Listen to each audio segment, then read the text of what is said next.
Today, you will learn how to fix Microsoft Print to PDF is not working in Windows 11 or Windows 10.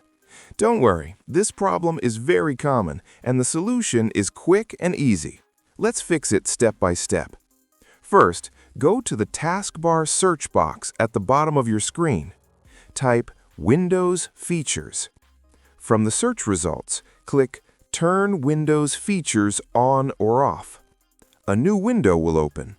Here, scroll down slowly and find the option called Microsoft Print to PDF. If the checkbox is not selected, click the box to tick it. Now click the OK button. Windows will start installing the feature automatically. Just wait a moment until it finishes. In some cases, Windows may ask you to restart your computer. If it asks, simply restart your PC. After the restart, open any print window again and check the printer list. You will now see Microsoft Print to PDF available there. That's it. You have successfully learned how to fix Print to PDF missing in Windows 10 and Windows 11.